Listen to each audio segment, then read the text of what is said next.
오늘 보신 말씀은 요한복음 12장 1절에서 11절까지의 말씀입니다. 네, 주보 안쪽에 오타가 났었네요. 네, 그리고 소청이 아니고 소천입니다. 우리 인환이 할머니 소식에 제가 또 오타를 냈습니다. 네, 죄송합니다.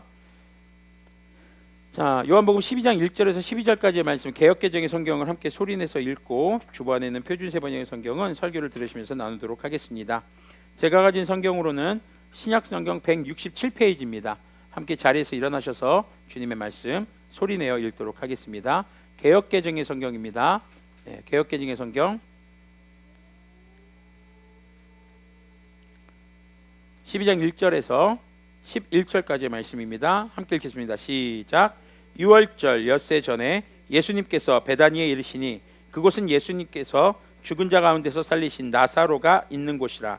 거기서 예수님을 위하여 잔치할새 마르다는 일을 하고 나사로는 예수님과 함께 앉은 자 중에 있더라.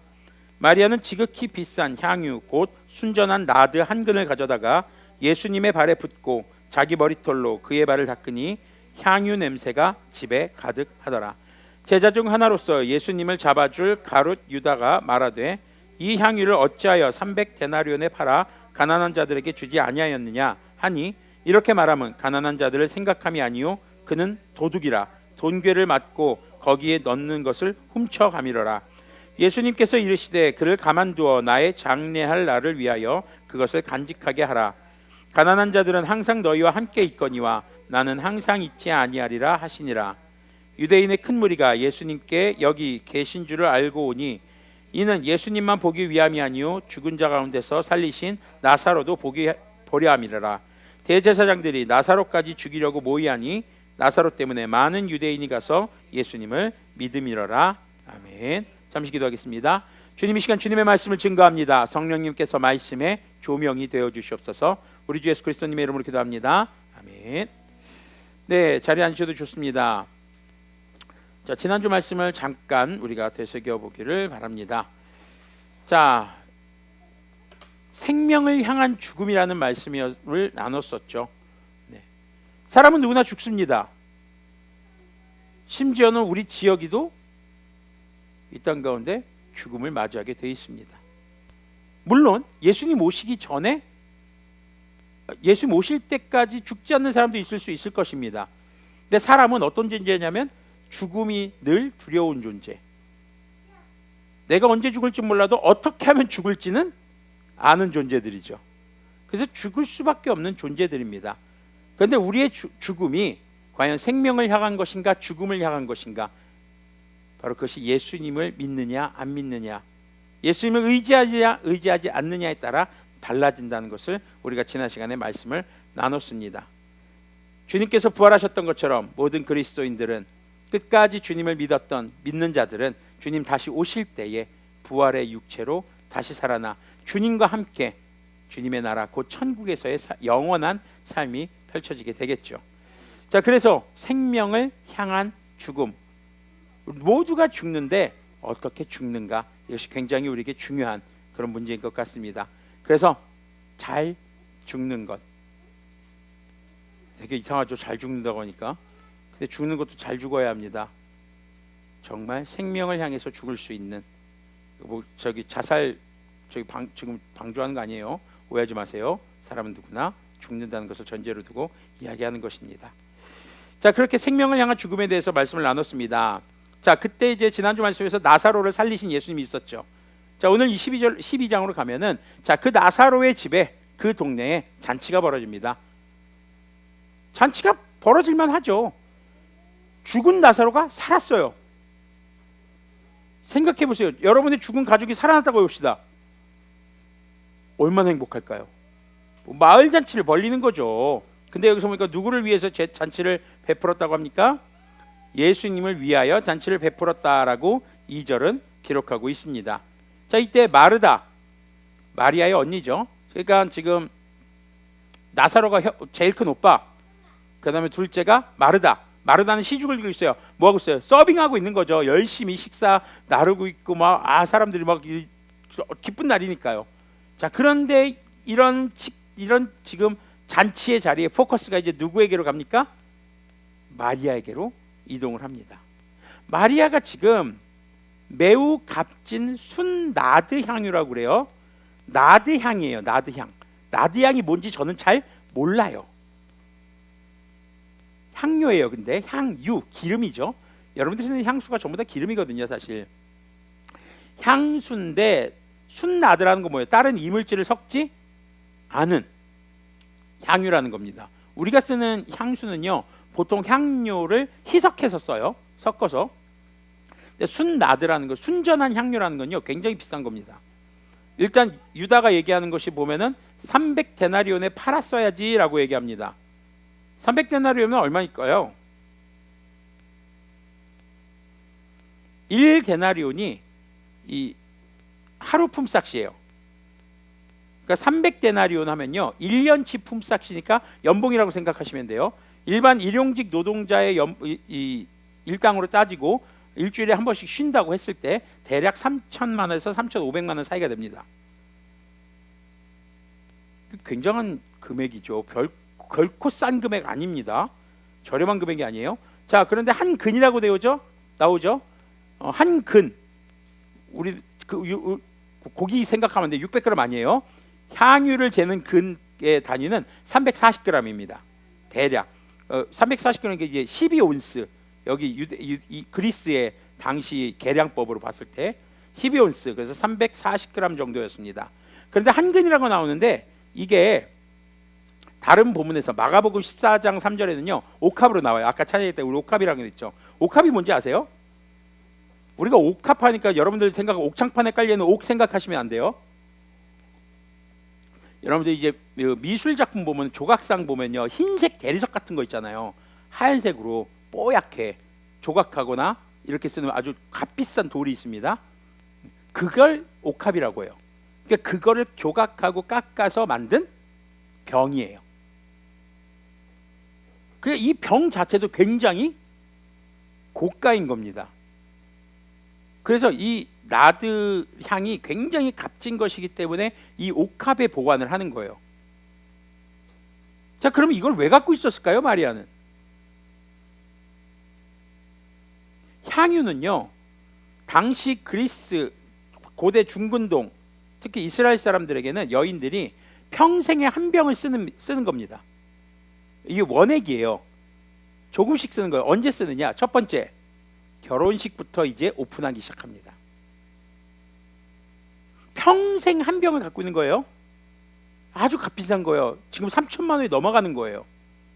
그래서 결혼식 날 신랑과의 첫날 밤, 그때 향유를 어떻게 할까요? 목욕물에 한두 방울 떨어뜨립니다. 그 물이 은은한 향기가 돌겠죠. 그 물을 씻습니다. 그리고 이제 한 방울 정도 몸에 찍어서 이제 방 안에 향기를 가득하게 하고 남편과 함께 신혼 첫날 밤을 보내는 그런 용도였죠. 그리고 이제 나중에 이제 또 시간이 지나면서 부부 관계를 가질 때, 부부 관계를 가져 아이를 낳잖아요. 그래서 그럴 때 한 번씩 사용하는 것, 그리고 아기가 태어났을 때 생명의 출생, 그리고 그 이후에도 여성으로서 이제 남편과의 그런 아주 오붓한 시간들을 보낼 때 조금씩 사용하다가 또 언제 남편의 장례식, 그리고 나중에 그것이 또 자신의 장례식에도 사용되는, 그렇게 여자의 결혼서부터 자녀의 출생과 남편과 함께하는 시간과 가족의 죽음까지 장례를 치르는 향유를, 그래서 그 한 병으로 썼던 겁니다. 그러니까 3천만 원을 들여서 이걸 뭐 가지고 있어요. 뭐 종류가 여러 가지가 있었겠죠. 평생 한 번 쓰는 거예요, 하나. 그 굉장히 고가이기도 했고, 그 나드 향이라는 게 이제 인도에서 수입을 했거든요. 그 당시 이 중근동에서 인도에서 수입한 물건이라면요, 굉장히 고가의 물건입니다. 뭐 근대사만 봐도 중국에서 수입하거나 인도에서 수입한 향료들이 유럽 국가에 굉장히 비싸게 팔리는 것을 우리가 역사 속에서 알 수가 있죠. 그만큼 비싸고 아주 값지고, 근데 그것을 떠나서 여성으로서 개인적으로 평생 하나 가지고 있으면서 자신의 모든 일생에 사용하는 이 향유를 어떻게 하고 있어요? 예수님께 부었어요. 이 향유는요, 보통 붓지 않아요. 한두 방울 똑 떨어뜨려서 쓰는 거예요. 근데 이걸 콸콸콸콸 부은 거예요. 병 하나를 다. 굉장한 일이죠. 뭔가 왜 그랬을까요?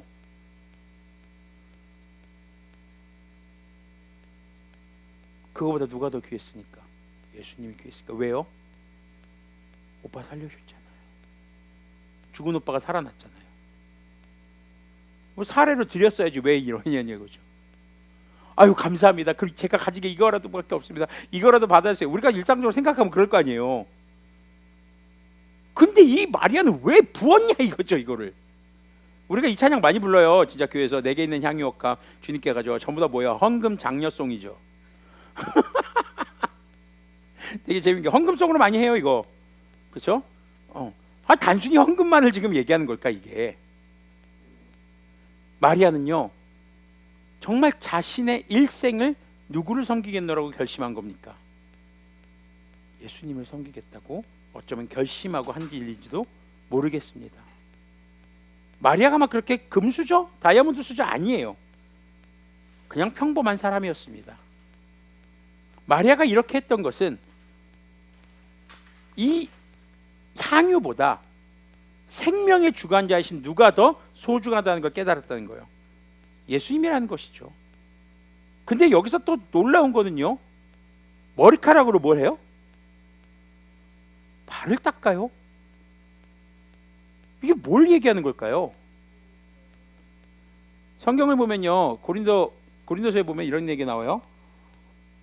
여자들이 예수님 당시 또 초대교회도 머리를 가리라고 하죠. 혹시 들어보셨어요? 머리에 너울을 써서 예배 때는 머리를 가려라. 왜냐하면 여자의 머리는 남편의 영광이기 때문이다. 이게 뭘까? 여자는 남자에게 속해 있는 존재라는 건가? 당시의 사회 문화는 그랬어요. 여성들이 남성에게 속해 있어요. 근데 이게 여자들을 비하하는 발언이 아니라 그 질서 속에서 하나님 뭘 깨닫게 해주신 거냐면은 여자의 머리는 남자의 영광이다. 그럼 남자의 머리는 주님의 영광이기 때문에 우리의 삶이 내 개인적인 삶만이 아니라 함께하는 사람들의 영향을 주고받고, 그리고 결국에 우리의 삶은 누구를 높이는 삶? 주님의 영광을 드러내고 높이는 삶이어야 한다라는 것을 주시는 그런 사도 바울의 메시지였어요. 자, 지금 여기서 보면 머리카락, 당시 중군동에서 머리카락을 함부로 막 그렇게 내리는 건 안 됐어요. 지금도 어때요? 히잡 쓰고 다니죠. 그만큼 여성의 머리카락은 여러 가지 의미를 가지고 있었습니다. 근데 그 머리카락으로 예수님의 발을 닦는다? 예수님 앞에서 어떻게 된 거야? 가장 겸손한 모습인 거예요. 가장 소중하게 다뤄야 할 머리카락이에요. 지금 특히 이 이스라엘 사람들, 지금도 이스라엘 사람들 보면요, 몸에 난 털을 굉장히 소중하게 생각합니다. 그거 아세요? 남자들은 턱 수염 없으면 어른 대접 못 받는 거. 그 유대인들 보면요, 저 말도 안 되는 수염 기른 사람 많죠. 전혀 멋있지도 않고 뭐 수염이 예쁘게 나는 것도 아니고 되게 이상하게 나요. 수염이 이렇게 여기 연결돼서 깎지도 않고요. 좀 나이 들수록 이게 더 거칠거칠해져요. 길어지고요. 수염이 길수록 어른 대접을 받았어요. 그만큼 몸에서 나는 털들에 대해서 하나님께 영광이 되는 삶을 살아야 한다라는 그런 의식이 좀 있었던 것 같습니다. 그래서 함부로 깎지 않았어요. 근데 그러니까 그만큼 털이 소중한데, 여성이 지금 머리털로 뭘 닦아주고 있어요? 예수님의 발을 닦고 있어요. 발은 신체의 부위 중에서도 특히 유대인들에게는 가장 더러운 부분에 속했습니다. 왜냐하면 유대인들은 항상 뭐 신고 다녀요? 샌들 신고 다니잖아요. 항상 흙먼지가 가득했어요. 그래서 다른 사람 집에 초대받아서 갔을 때 종들이 와서 손님의 발을 씻겨줍니다. 한마디로 지금 마리아는 어떤 태도를 보이고 있는 겁니까? 겸손한 태도, 낮아지는 태도. 지금 예수님을 섬기는 자세를 보여주고 있는 것이죠. 자, 근데 여기서 발에만 부었을까요? 아닙니다. 이게 다른 본문하고 좀 차이가 있어요. 마태복음 26장 7절이나 마가복음 14장 3절에는요 머리에 부었다라고 나옵니다. 누가 거짓말하는 거예요 이거? 마태하고 마가는 머리에 부었다라고 얘기하고 있고요, 요한은 발 얘기하고 있어요. 누구 하나도 거짓말하는 건 아닙니다. 성경은 진실만을 담고 있습니다. 그럼 어떻게 된 사건일까요? 340g이면요 양이 좀 많아요. 여러분들이 이 생수 작은 병 있잖아요. 좀 300 콜라캔, 뚱캔 그걸 붓는 거라고 생각하고 그거 그 캔 정도 양이에요. 자, 머리에 다 부었다고 생각해 봅시다. 어디까지 흘러내릴까요? 여기에 부으면 쭉 타고 중간에 멈추지 않아요. 이건 기름이란 말이죠. 쭉 타고 흘러내려서 발까지 내려오는 거죠. 그것이 쭉 흘러타고 내려오는 모습을 보면다가 지금 마리아가 내 머리카락으로 씻겨드려야지 라고 생각한 게 아니라 쭉 흘러내리는 걸 보면서 예수님의 가장 어떻게 보면 사람에게 있어서 가장 낮은 부분이라고 생각되는 발 구석구석까지 그 향유가 스며들고 발라질 수 있도록 즉흥적으로 어떻게 보면은 자신의 머리카락 뭐 할 게 없으니까 지금 머리카락으로 했다고 볼 수도 있겠죠. 지금 계획된 것은 사실 아니었던 거죠. 어떻게 보면요. 근데 이런 마리아의 태도는요, 자신이 들은 이 향유 한 큰, 한 옥합, 이것이 주님께서 살려주신 오빠 나사로의 생명보다 어떻다? 더 값진 것입니다. 그렇잖아요. 여러분들, 우리가 지역일을 아픈 지역일을 낫게만 할 수 있다고 해도 3천만 원 아깝지 않을 겁니다. 근데 내가 사랑하는 죽은 오빠를 살려주신 주님이에요. 그것이 생명값보다는 더 싸다고 여길 수 있었겠죠. 그런데 이것을 등가 교환으로 하는 것은 아닙니다. 오히려 부족하게 보았어요. 마리아는 이걸 드리면서 자신의 행위를 드리는 것에 있어서 예수님께 받은 은혜가 더없이 부족하다는 겸손의 태도가 담긴 그런 행위로 우리가 볼 수 있겠죠.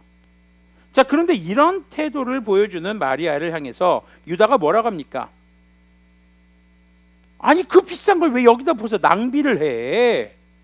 그걸 차라리 팔아가지고 팔면 300데나리온을 받을 수 있는 건데 그걸 가지고 가난한 사람을 주지. 되게 진짜 뭐 실리적이고 되게 합리적인 사고처럼 보여요. 근데 유다의 속마음이 6절에 바로 등장하죠. 표준세번역은 괄호로 표시하고 있어요. 이거를 그가 이렇게 말한 것은 가난한 사람을 생각해서가 아니라는 거예요. 그는 도둑이어서 돈자루를 맡아가지고 있으면서 거기에 든 것을 훔쳐내곤 했다. 한마디로 예수님 일행이 있잖아요. 같이 다니잖아요. 한마디로 회계예요. 돈을 쥐고 있어. 돈자루를 갖고 돈 관리하는 사람이에요. 근데 거기서 조금씩 자기 것을 훔쳐냈다는 거예요. 그 유다라는 사람은 어떤 인물이었다는 것을 알 수 있습니까? 욕심이 많고 물질 중심. 그러니까 나중에 이 가룟 사람 유다는 예수님을 팔죠. 예수님보다 뭐가 더 중요했으니까? 돈이 더 중요했으니까요. 바로 그런 캐릭터가 예수님이에요. 근데 예수님이 알까요? 모르셨을까요? 알아요. 근데 한마디 안 하세요. 그거에 대해서. 뭐라고만 하십니까?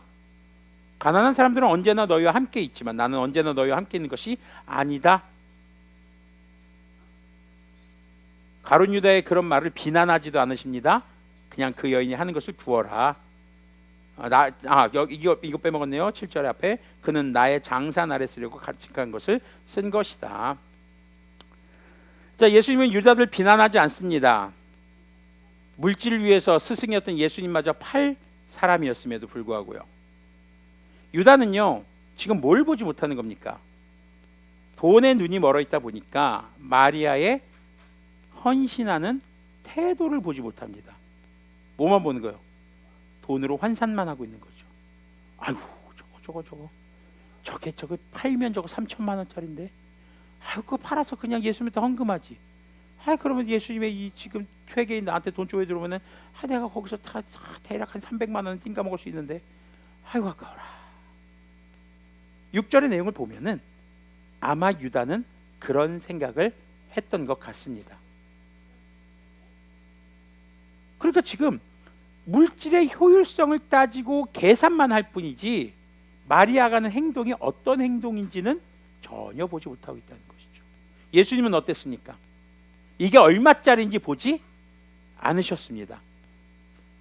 그 여인의 마리아의 헌신의 가치, 그의 겸손한 태도, 그것을 보셨던 것이죠. 지금 예수님께 받은 생명의 은혜에 감사하고 있는 마리아의 태도를 예수님은 보셨지만 유다는 돈만 보고 있었던 것이죠. 우리 그리스도인들의 삶이 어때야 할까 다시 한번 좀 돌이켜 보기를 바랍니다. 주님께 헌금하면서 아유, 이거 좀 아까운데 꼭 이렇게 11조 꼬박꼬박 내야 되나? 여전히 물질적인 가치만 계산하고 있다면 예배 시간에 왔다 갔다 비용 들고 요즘에 영상 예배도 하는데 그냥 집에서 이렇게 드리는 게 낫지. 시간도 써야 됩니다. 에너지도 써야 됩니다. 예배 시간에 오늘 친구가 만나자고 하는데 그냥 말씀드리고 그냥 아프다고 하고 그냥 지금 만나고 그냥 나중에 영상 예배 드린다고 하자. 전부 다 뭐예요? 합리적인 사고라고 생각할지도 모르겠습니다. 그런데 그 안에는 진정한 예배자의 태도는 찾아보기 어려운 모습이 참 많이 있는 것이죠. 화평 지난주 네 얘기한 거 아니야? 오해하지 마. 알았지? 혹시나 갑자기 얘기해놓고 보니까 그러네. 아니야, 그 얘기한 거. 화평이가 최선을 다해 예배를 드리게 달려온 거 알아요. 네. 진심. 자, 우리는요 마리아가 드리는 이 순나드 한 근의 값을 생각해서는 안 됩니다. 그것을 따지는 것이 신앙생활이 아닙니다. 태도를 보는 것이죠. 그러면요 우리가 그 정도 금액으로 헌금해야 된다는 걸까요?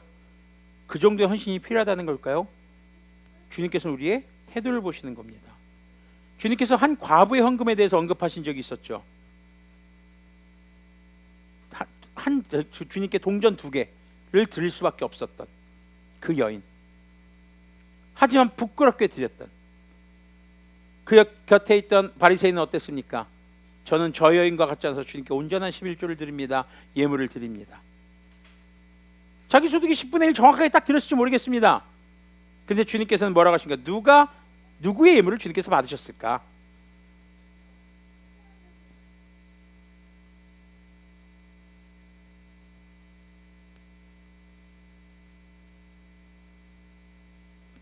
네, 다시 얘기로 돌아와서 예수님은요 누구의 헌금을 주님께서 받으셨겠느냐라고 물어봤습니다.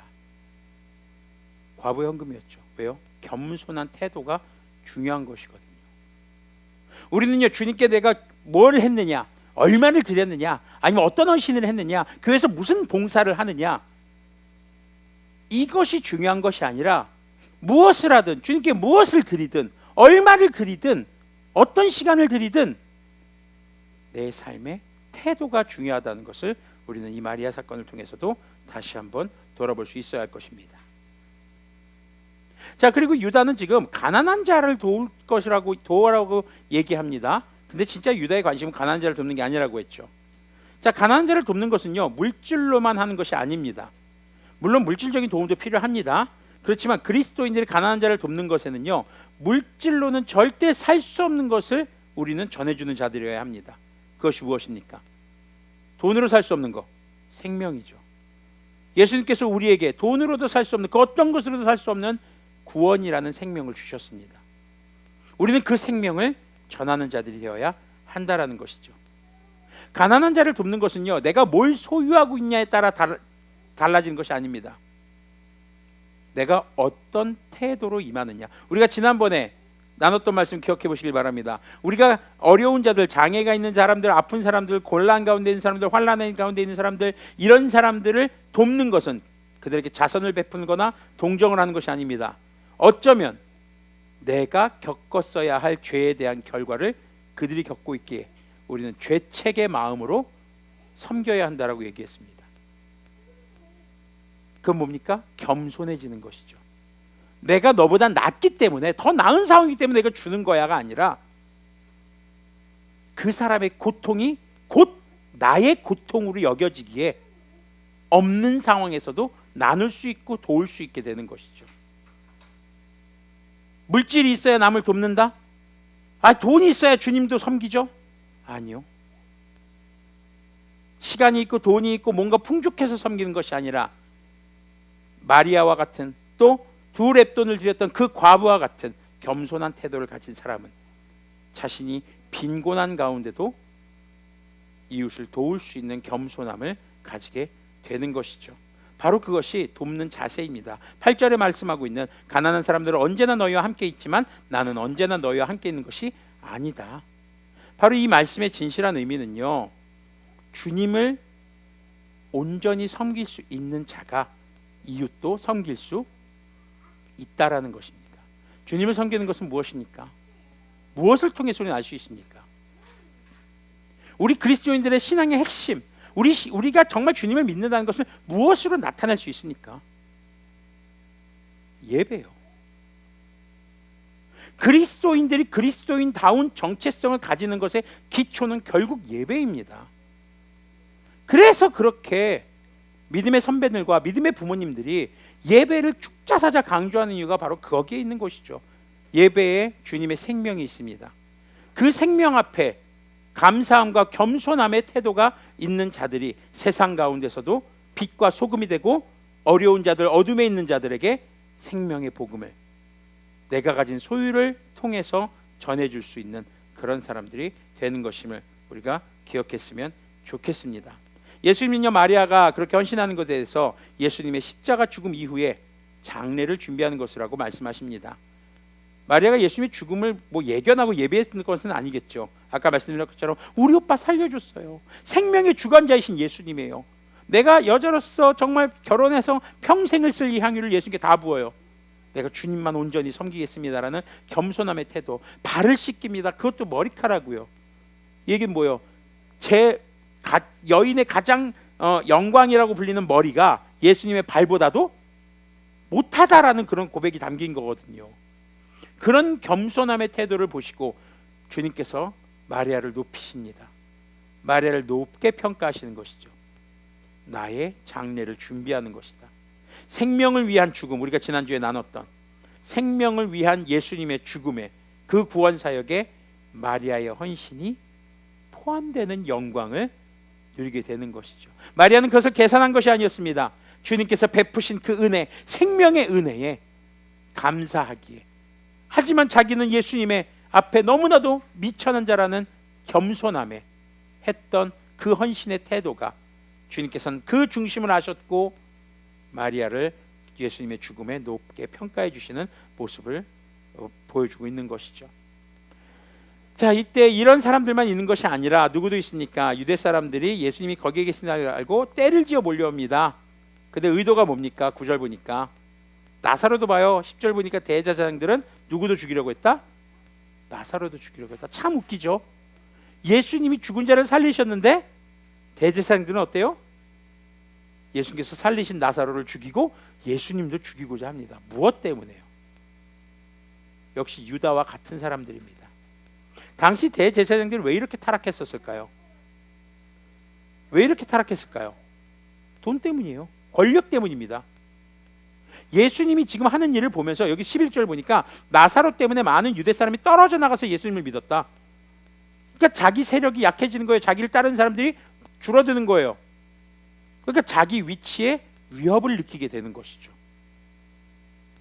그래서 죽이려고 하는 겁니다. 결국이요, 무언가를 소유하고 싶은 것, 높은 자리를 소유하고 싶어하고 사람들에게 존경받는 자리를 소유하고 싶어하고 많은 물질을 소유하고 싶어서 예수님을 죽이고자 하는 대제사장들의 모습, 이것이 유다와 어떻게 보면 다를 바 없는 그런 모습이 되어버리는 것입니다. 자, 오늘 말씀에서는 우리가 마리아의 헌신에 대해서 우리가 살펴보았습니다. 우리가 오늘 말씀 좀 마무리해 보면요, 생명을 주신 예수님께 드리는 헌신은요, 무엇을 드리느냐, 얼마를 드리냐 중요하지 않습니다. 태도가 중요합니다. 주님 앞에 겸손한 태도로 임하고 있는가. 자, 주님께 온전한 헌신을 통해서 우리는 주님의 생명을 전하는 예수님의 제자가 되는 것을 기억하시길 바랍니다.